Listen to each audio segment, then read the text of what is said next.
제가 아내와 결혼 후에 살림 차릴 돈으로 우리 가게를 먼저 차렸습니다.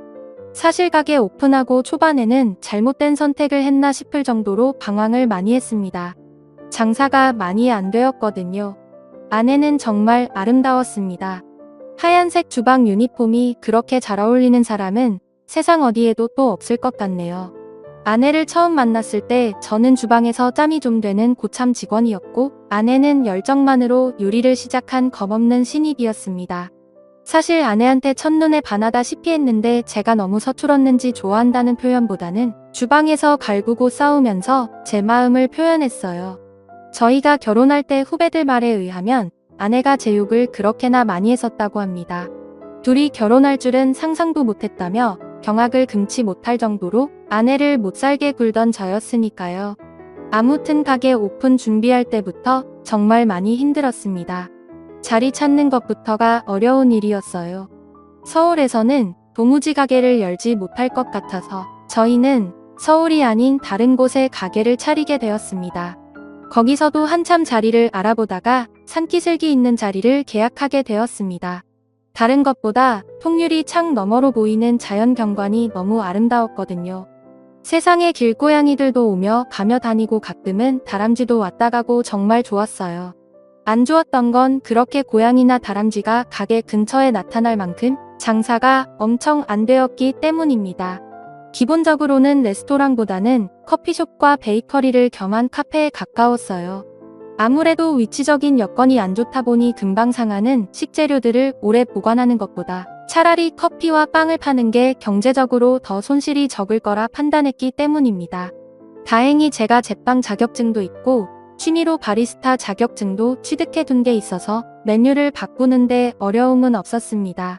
커피도 직접 콩을 볶는 게 아니라 그냥 아름답게 아는 사람 통해서 콩을 사다 썼기 때문에 어려울 건 없었어요. 그래도 손님이 없는 건 여전했고요. 오픈하고 초반에는 그냥 매일매일 이 적자였어요. 손님 그림자도 구경 못하는 날이 대다수였거든요. 그런데 제가 일하던 레스토랑에 그 유명 셰프님께서 제가 가게를 차렸다는 소식을 듣고 가게에 격려 차 방문을 해주셨습니다. 아직도 개인적으로 너무 감사함을 느낄 정도로 신세를 졌다고 생각합니다. 그분이 자기 인터넷 페이지에 저희 가게를 소개해준 덕분에 그 사진을 보고 손님들이 하나 둘씩 가게를 찾아왔기 때문입니다. 저와 아내를 매료시킨 자연경관은 여타 다른 손님들에게도 똑같이 작용했나 봅니다. 그렇게 제 가게는 순식간에 입소문을 타게 되었고 그 뒤로부터는 손님도 붐비기 시작했어요. 자리 때문에 가게를 워낙 저렴하게 얻었기 때문에 빈 공간을 늘리는 게 아쉬워서 매일매일 빵 만드는데 도와주느라 지루한 아내를 위해서 점심과 저녁 메뉴를 추가해서 아내가 요리도 할 수 있는 여건을 만들어줬습니다. 집 안 사고 가게를 차리기 잘했다는 생각이 들 정도로 엄청 바빴습니다. 하지만 그만큼 돈도 많이 벌었고요. 저는 아무래도 빵만 만들면 되다 보니까 아침에 웬만한 거 다 준비해두면 그 이후로는 사람 하나 쓰는 게 편해서 사람을 쓰기 시작했어요. 아내는 점심 저녁 음식을 만들어야 하는 이 가게에 매몰될 수밖에 없었고요. 그렇습니다. 잠시나마 성공에 심취해서 제가 거만해졌던 거예요. 일에 시달리는 아내를 지켜보지 못했습니다. 그저 예전보다 돈을 훨씬 더 잘 벌게 된 제 자신에 심취해서 그 이후로는 제가 무슨 성공한 사업가라도 된 것처럼 인맥 관리한다고 밖으로 쏟아내는 게 일이었어요. 아내는 그런 저를 보고도 묵묵히 자리를 지켜줬습니다. 아내가 과로로 쓰러진 건 조금 지나서의 일입니다. 주방을 정기적으로 청소하기로 한 날이었는데 그날은 제가 뭐 그렇게 기분이 좋았는지 직원들 데리고 회식하겠다고 청소는 나중에 하자고 고집을 부렸어요. 음식점의 기본은 깨끗한 주방인데 솔직히 그날은 그냥 술이 마시고 싶었나 봅니다. 아내는 끝까지 청소를 해야 한다는 입장이었고 저는 놀 때 놀고 일할 때는 일하는 거라며 고집을 부려 혼자서라도 청소를 하겠다던 아내를 뒤로하고 저는 직원들과 근처 삼겹살집으로 향했어요. 한참 노래방에서 밤새 술 마시고 놀며 회식을 즐기고 있는데 직원 중에 한 명이 사모님한테 전화가 왔다고 말해줬어요. 늦게 온다고 잔소리나 하려나 보다 하고 저는 안 받는다 전화를 무시하고 신나게 놀았고요. 새벽 한참 때가 돼서 얼큰한 몸을 이끌고 집에 돌아왔는데 청소 끝내고 돌아와 있어야 할 아내가 집에 없더라고요. 제가 고집 부린 걸로 삐져서 친정에라도 갔는가 보다 하고 올라오는 술 기운을 이기지 못해 저는 그냥 잠에 들었습니다. 아내가 잘못된 걸 알게 된 건 그 다음날 술이 덜 깬 상태로 다급한 직원의 전화를 받고 나서였어요. 청소에도 혼자서 주방일에 시달리던 아내가 혼자서 주방을 청소하다가 과로로 쓰러진 겁니다. 과로로 인한 급성 뇌경색이었고 이미 아내를 발견했을 때는 손쓸방도가 없었어요. 그렇게 아내를 떠나보냈습니다. 그때가 돼서 반성을 해봐야 이미 늦은 뒤였어요. 저 때문에 아내가 그렇게 되었다는 생각에 가게도 내팽개쳐두고 혼자서 방황을 많이 했습니다. 아내를 떠나보내는 그날의 친정에서 장인 장모님이며 처제까지 와서는 제 멱살을 주고 흔드는데 아무 말도 하지 못하고 눈물밖에 보일 수가 없었습니다. 그렇게 반년 정도를 가게 문도 열지 않고 방황을 했습니다. 아내를 잃은 슬픔과 그 책임이 저에게 있다는 사실에 정말 힘겨웠어요. 하지만 이렇게 사는 내 모습을 본다면 아내가 과연 좋아할까 하는 생각이 들었습니다. 그리고 아내와 제가 함께 이룬 꿈이었던 저의 가게를 끝까지 지켜내는 게 제가 해야 할 일이라는 생각이 들었습니다. 그리고 다시 가게를 열었어요. 반년이라는 공백은 굉장히 길었습니다. 오랫동안 호흡을 맞춰온 직원들은 이미 새로운 일터를 찾아 저를 떠난 뒤였고 저 혼자서 가게를 꾸려 나가야 했습니다. 어려운 건 없었어요.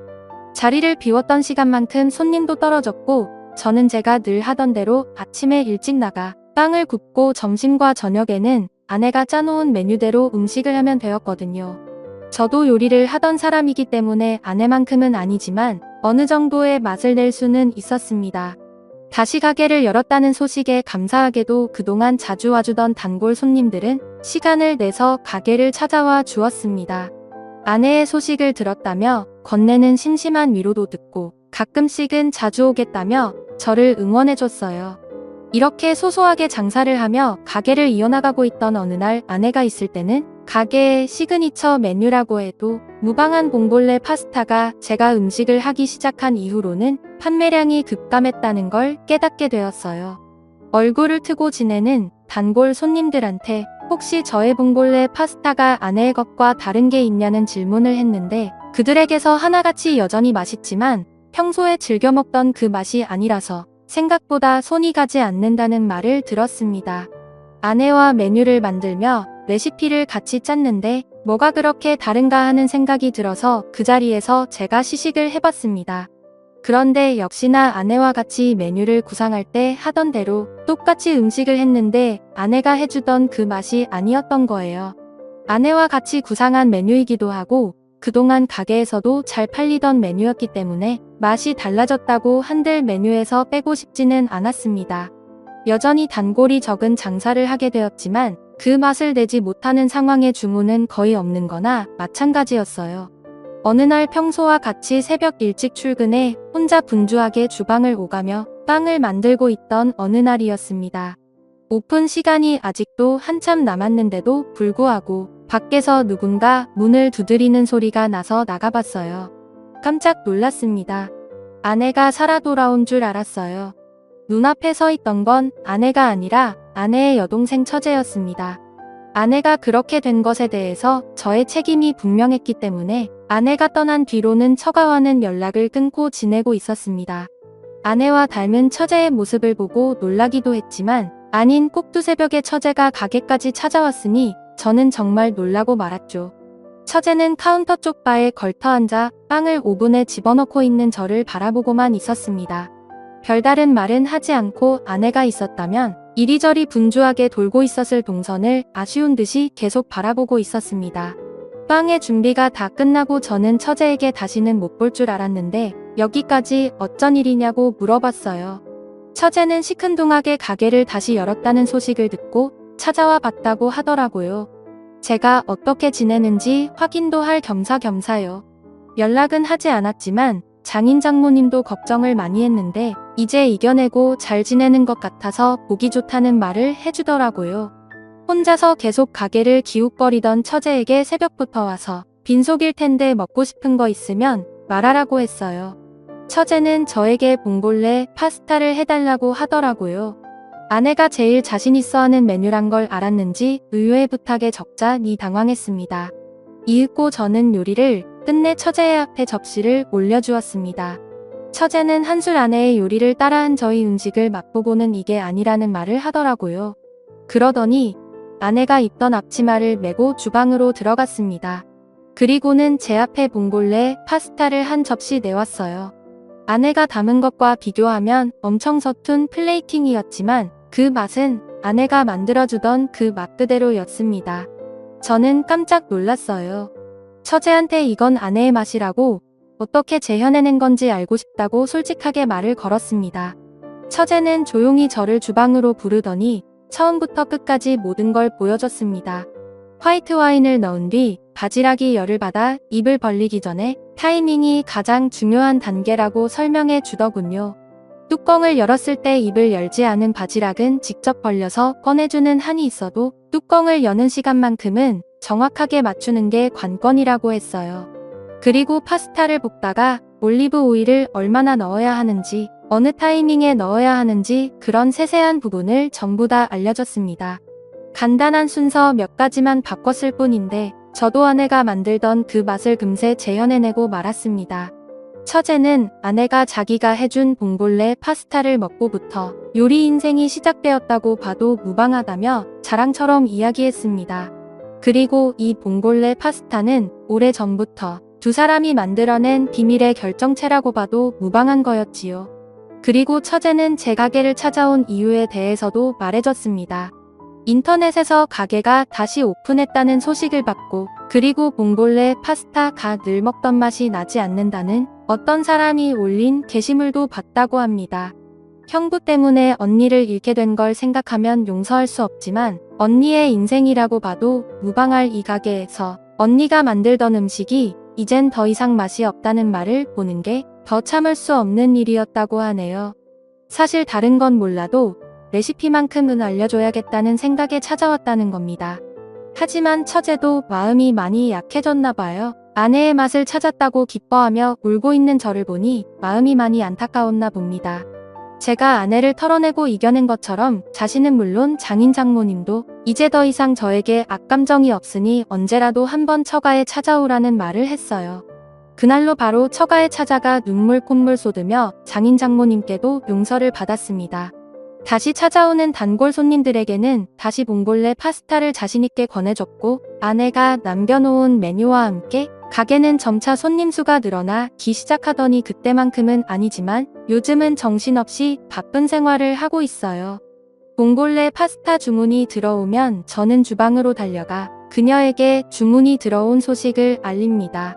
아내가 만들던 것과 똑같은 파스타를 만들어주는 그녀는 다른 사람이 아니고 바로 아내의 동생 처제입니다. 처가에서 극적인 화해를 한 이후 장사가 바빠지면서 처제에게 주방 일을 도와줄 수 있냐 부탁을 했고 지금은 아내의 빈자리에 아내 대신 처제가 들어와서 저를 도와주고 있습니다. 다시 찾은 아내의 맛과 다시 채운 아내의 빈자리를 이제 두 번 다시 놓치지 않을 겁니다. 아내가 사랑했던 이 레스토랑과 저와 아내의 가족들 모두가 앞으로 영원히 행복했으면 좋겠네요. 제 사연을 들어주셔서 감사합니다. 또 찾아주셔서 감사합니다. 매일 새롭고 흥미로운 사연으로 찾아뵙겠습니다. 구독과 좋아요 잊지 마시고 다음 사연으로 다시 찾아뵙겠습니다. 감사합니다.